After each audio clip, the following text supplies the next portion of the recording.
Gracias por su presencia. En este día les hemos convocado para externar la opinión sobre la resolución dictada por el juez que conoce el caso Odebrecht y en lo referente al doctor Andrés Bautista García, expresidente del Partido Revolucionario Moderno, ex senador.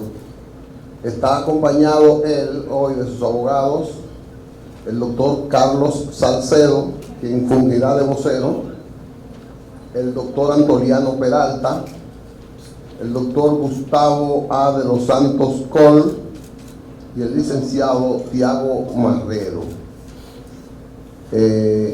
Vamos a permitir que el doctor Carlos Salcedo va a hacer una exposición de los datos que quiere que conozcamos y luego entonces procederemos a dar las preguntas que ustedes crean se deban hacer. Así que gracias y les dejo con el doctor Carlos Salcedo. Buenos días a todos. Si hay una decisión del sistema de justicia preocupante, injusta, impropia de los jueces independientes e imparciales que el país y la población necesitan para devolverle la credibilidad al sistema de justicia, es la resolución del magistrado Francisco Ortega Polanco. Es una resolución política apartada del derecho y de la justicia. La resolución del pasado 21 de junio del caso Odebrecht, mediante la cual el juez Francisco Ortega Polanco envía a juicio a Andrés Bautista García, es una decisión conducida, acomodaticia, forzada, trastornadora del derecho y altamente preocupante.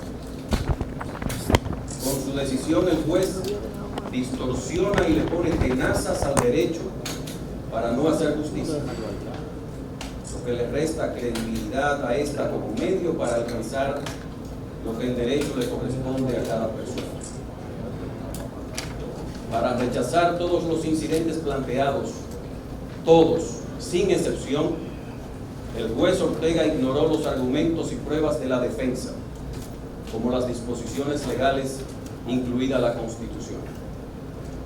El juez Ortega Polanco, además de pegarle el sello a una acusación mostrenca, carente de pruebas válidas y pertinentes e infundada, le sumó elementos contrarios al ordenamiento constitucional y legal.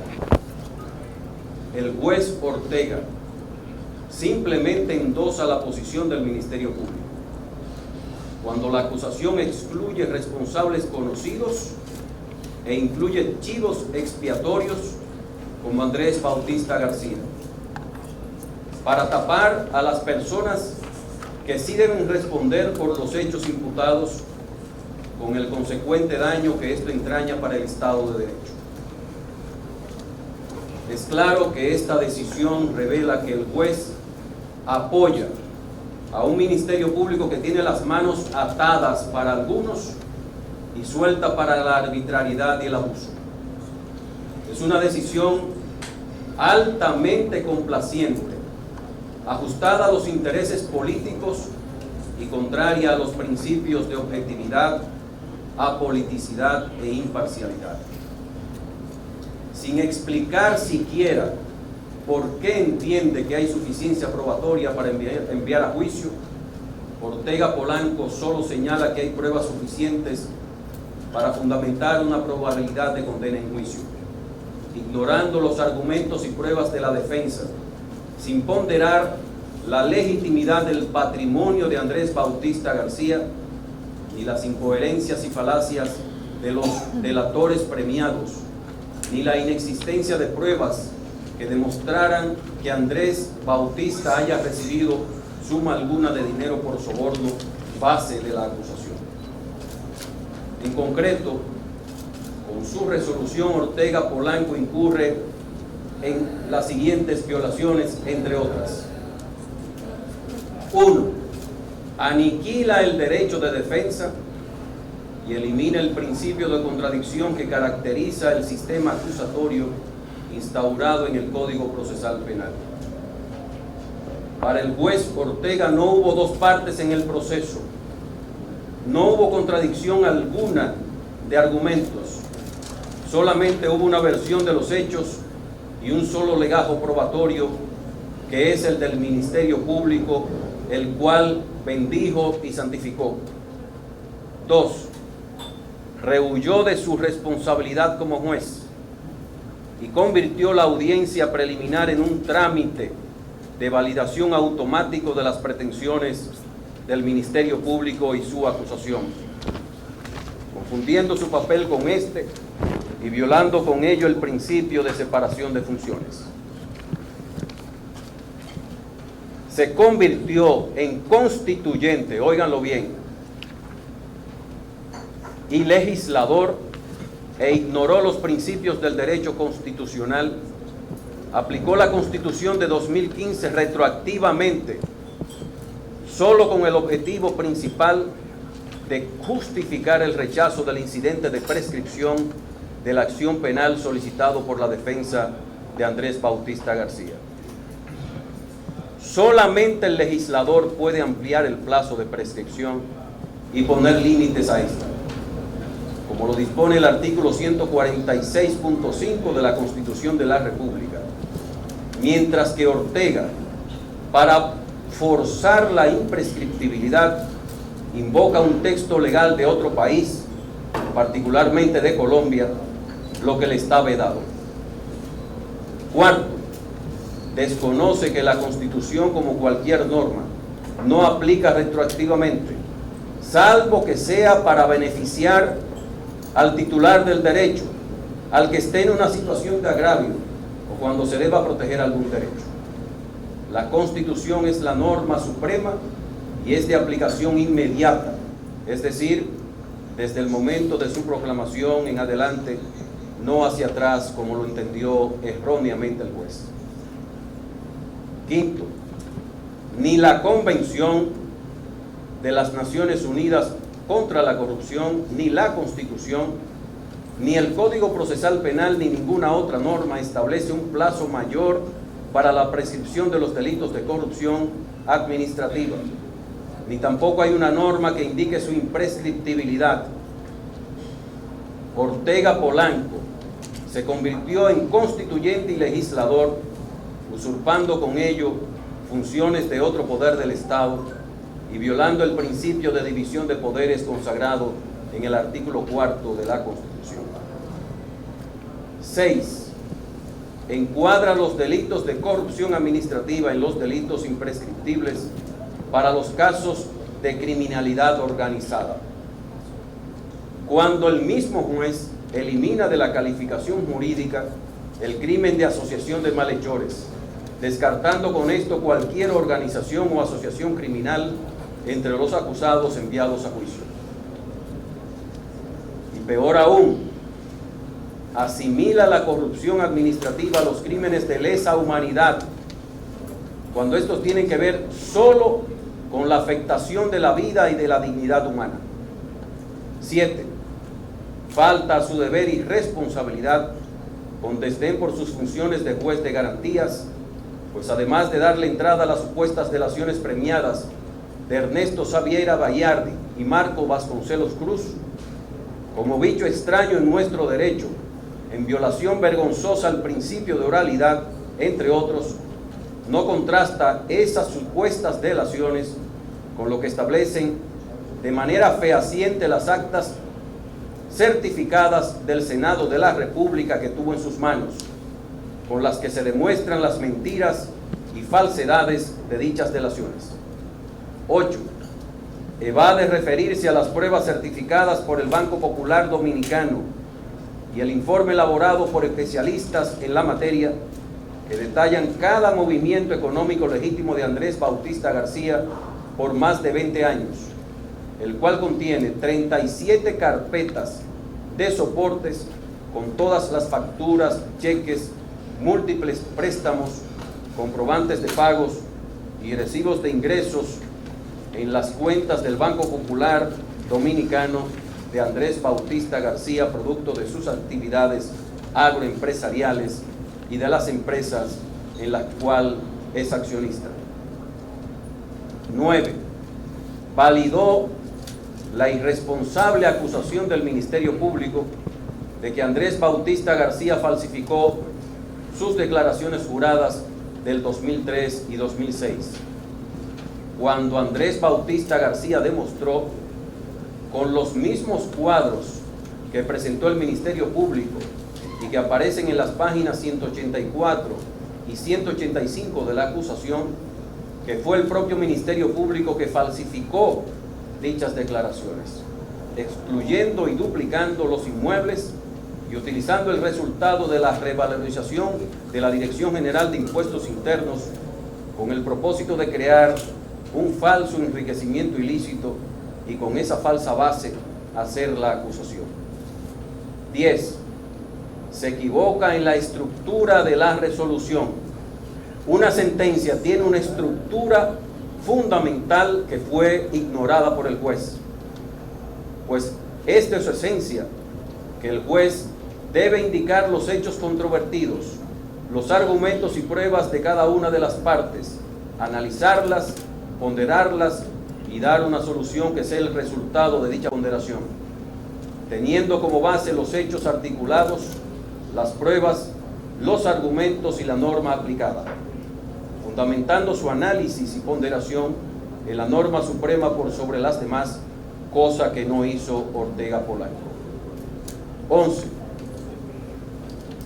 Emitió una decisión carente de fundamentación, propia de un juez que cede ante la presión política, ante la presión del poder político, que abandona su función, permite y fomenta un gran daño al Estado constitucional de derecho y a la institucionalidad democrática, pues se convierte en juez policía que suscribe lo que diga el Ministerio Público y le brinda argumentos que éste no fue capaz de dar en las audiencias, desnaturalizando con ello la audiencia preliminar para darle una estocada mortal, institucional y definitiva, como quieren los que toda la vida han sido beneficiarios de un régimen de arbitrariedades y abusos.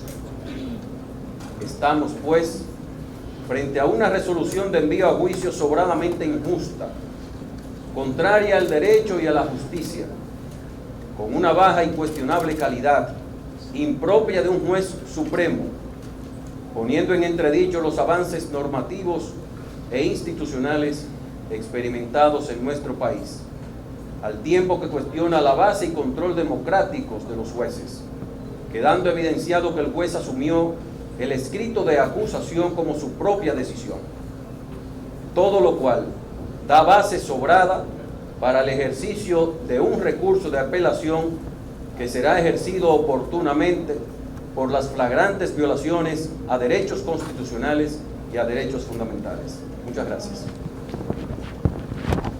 Si tienen alguna pregunta, seremos breves, tanto para nosotros como para Andrés. Lo dijimos al final, evidentemente que nos dirán que el Código Procesal Penal impide el recurso de apelación en relación con los autos o resoluciones de envío a juicio. Sin embargo, ya es jurisprudencia constante de la Suprema Corte de Justicia que cuando hay una violación flagrante, demostrada a un derecho constitucional, a un derecho fundamental, ha lugar al recurso de apelación que ejerceremos en el plazo de los 20 días establecidos para casos concretos. Andrés, esta pregunta es para Andrés, por favor. Hay una nueva revelación en el caso de sobornos de Odebrecht que va a salir de la luz pública. Bueno, ya ha salido sobre una investigación de un consorcio internacional que revela que se habrían pagado 39.5 millones de dólares. También sobornos para la construcción de la termoeléctrica de Punta Catalina. Y habían denunciado mucha gente que se había quedado fuera, que había sido excluida de la investigación y que ahora parece que que sí también está manchada por el caso y queremos saber su opinión. Siempre se había dicho que faltaba mucha gente. Se ha dicho que faltan gente, y eso lo sabe el pueblo, y que han incluido a personas que no tenían por qué estar ahí, que es nuestro caso, y de otros. Recordarán que el 2 de marzo nosotros hicimos una denuncia y eso quedó en el aire. Nosotros estamos claros de nuestra actuación y que esa investigación, entre comillas, que ha hecho el Ministerio Público, el único interés ha sido ocultar la verdad, no buscar la verdad. Y eso queda demostrado cuando el juez Ortega Polanco autoriza a que vayan a corroborar las supuestas delaciones de los supuestos delatores. El Ministerio Público echa para atrás y no va a investigar. Mientras otros estados que buscan la verdad han ido a la fuente y han legalizado delaciones, el Ministerio Público de República Dominicana no ha querido ir por temor a la verdad. Y hay que ver también cómo en las supuestas delaciones hay más tachaduras que letras sin tachar. ¿Y cuál es la verdad según usted entonces? La verdad es que lo que han recibido soborno, lo que se han beneficiado de las sobrevaluaciones, no están en el expediente. Y nos han tomado como chivo expiatorio para tratar de saciar el deseo de justicia de la sociedad dominicana, el deseo de que se termine la impunidad. Y nos han utilizado. Yo me siento utilizado y perseguido por el Estado, tratando de aniquilarnos políticamente, de dañarnos. Ese ha sido el objetivo fundamental. Hola, del Diario Libre. El doctor Salcedo ya adelantaba que van a apelar el auto de apertura a juicio por el tema de violación de derechos fundamentales.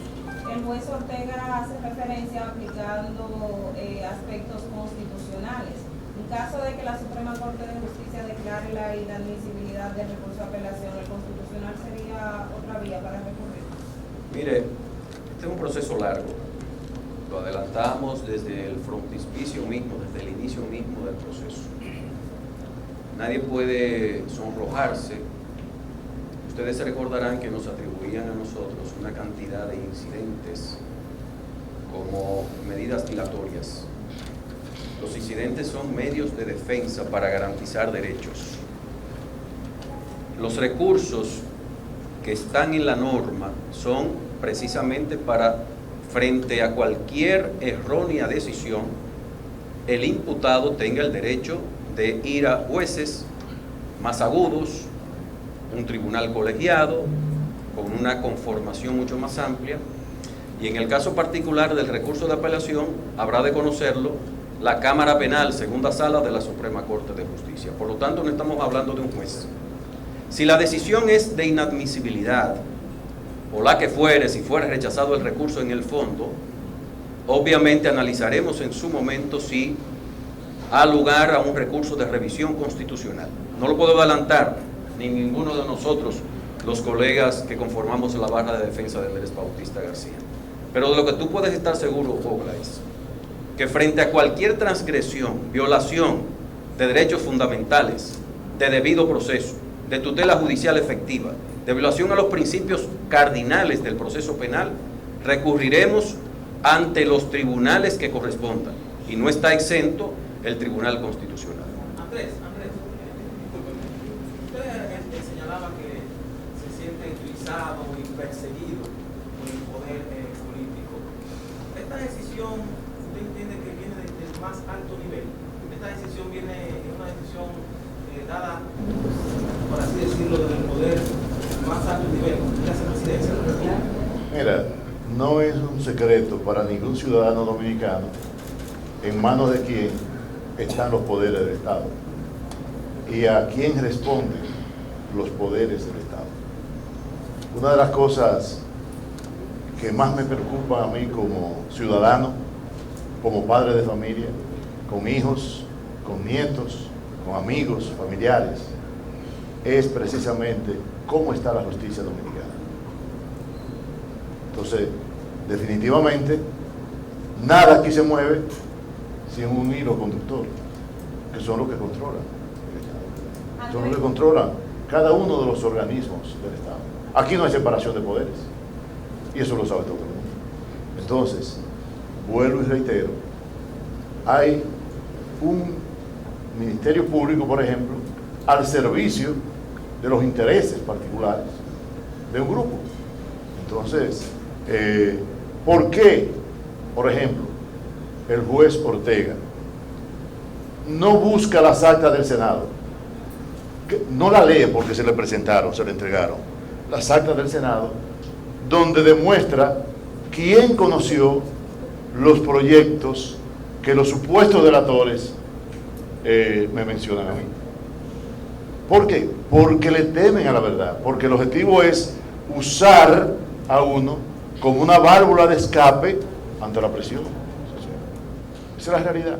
Doctor, pero la persona lo persigue quién, Danilo o el gobierno. Sí. Óyete, vuelvo y repito, hay un partido, hay un gobierno que controla los estamentos del Estado. Entonces, nada se mueve sin la intervención de quienes controlan los poderes del Estado. Ahora, Andrés, esta resolución se da en el momento de una situación muy tensa, donde los ojos de la población están a la mira de si habrá o no una modificación a la Constitución, y será justo en el momento de toda esta situación. ¿Cree usted que esta resolución se emanó de manera coyuntural, de que, si bien sabemos que el caso Odebrecht para el gobierno es prácticamente uno de los casos que más le ha dado agua a beber por la mira de la población, se dio en una situación coyuntural esto, con estos dos panoramas? Bueno, la verdad es que yo no sé a ciencia cierta cuál ha sido la estrategia, porque en este país estamos viviendo de escándalo en escándalo. Es raro y hay personas que toda la semana lanzan una idea, una expectativa. Son gente que creen que hacen percepción y viven de la percepción. O sea que habría que ver. Doctor, ¿usted entiende que el Ministerio Público debió investigar a Reinaldo Pared Pérez y a Cristina Lizardo? Mira, distinguida dama y amiga, el Congreso Nacional, en los años en que se conocieron 17 contratos que tienen que ver con Odebrecht, pasamos 9 presidentes, 5 de la Cámara de Diputados y 4 en el Senado. Pero pasaron cientos de legisladores, porque el Congreso Nacional es bicameral y las decisiones se toman por mayoría de votos.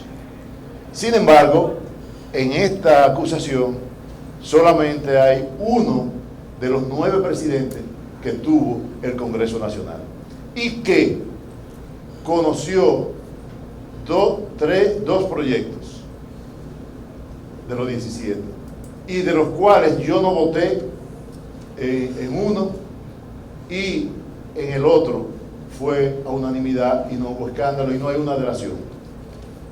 Entonces, definitivamente, yo le preguntaría, ¿eso es casual o eso está dirigido a buscar chivo expiatorio?